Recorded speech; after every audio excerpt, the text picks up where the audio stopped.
और ये तस्वीरें कल्पना सोरेन की जो अपनी विक्ट्री साइन दिखाते हुए यहाँ पर एक बड़ी भूमिका यहाँ पर कल्पना सोरेन की भी रही है इस चुनाव में। जिस तरह से इंडिया गठबंधन जो है उसने जीत दर्ज की है।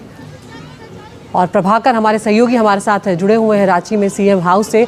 प्रभाकर, यहाँ पर तस्वीरें अब दिखा रहे हैं कल्पना सोरेन की, लेकिन इस बीच में यहाँ पर कम से कम प्रभाकर झारखंड में महाराष्ट्र जैसी स्थिति तो नहीं होगी कि भाई मुख्यमंत्री कौन होगा और गठबंधन में कोई खींचतान देखने को तो नहीं मिलेगी। यहाँ पर तो हेमंत सोरेन की ताजपोशी तय है।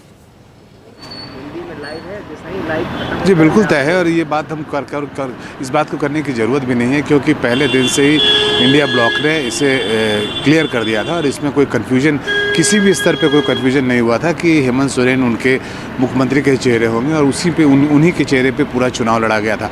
हालांकि इंडिया ब्लॉक जो है उसके नेता बार बार ये बोल रहे थे और ये एक तरह से चैलेंज कर रहे थे एनडीए के नेताओं को, खासकर बीजेपी के नेताओं को, कि हमने अपने चेहरे का अनाउंसमेंट कर दिया है, हमने बता दिया है कि हेमंत हमारे चेहरे होंगे, आप बताइए कि आपका चेहरा कौन है।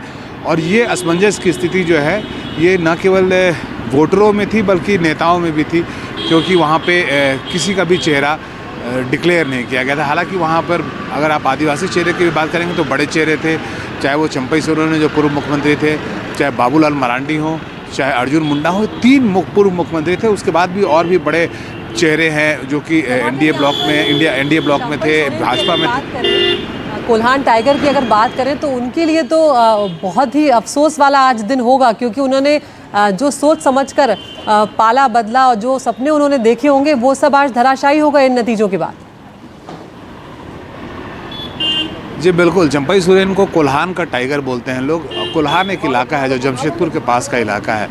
तो चंपई सोरेन का दाव उल्टा पड़ गया। चंपई सोरेन यहाँ पर थे, उन्हें आपको पता शायद ना हो, लेकिन चंपई सोरेन को हेमंत सोरेन पैर छू के प्रणाम करते थे, पैर छूते थे उनका, वो अपने पिता के तुल्य मानते थे उनको और पिता के उनके मित्र थे। इसी कारण से चंपई सोरेन को ही चुना था हेमंत सोरेन ने जब उन्हें जेल जाना हुआ था। तो लेकिन जब उन्हें हटने की बात हुई तो चंपई सोरेन ने जैसे अपना रंग बदला तो उससे हेमंत सोरेन काफ़ी दुखी हुए थे और उसके बाद उन्होंने कहा भी था अपने लोगों के बीच में, अपने पार्टी के नेताओं के बीच में, कि अब किसी पर विश्वास करना दिक्कत है। अगर चंपई काका ऐसा कर सकते हैं, वो काका बोलते थे उनको, अगर चंपई काका ऐसा कर सकते हैं तो कोई भी, तब किस पर मैं विश्वास करूंगा। सोरेन का जेल जाना क्या एक इमोशनल फैक्टर के तौर पर इसने भी काम किया, इसने भी इम्पैक्ट डाला वोटर्स के बीच?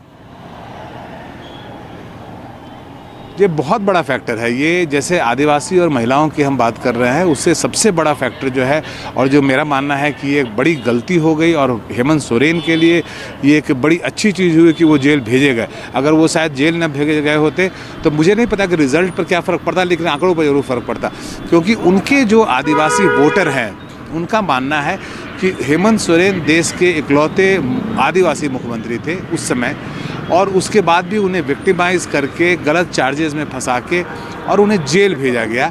तो एक तरह से वो जो मैसेज जेएमएम ने अपने लोगों को समझाया कि भाजपा जो है वो एक आदिवासी मुख्यमंत्री बर्दाश्त नहीं कर पा रही है, और ये मैसेज गांव-गांव तक था, लोगों में था, खासकर आदिवासियों में था, और जिसका उनको फ़ायदा मिला हेमंत सोरेन को, और भाजपा को उसका खामियाजा भुगतना पड़ा।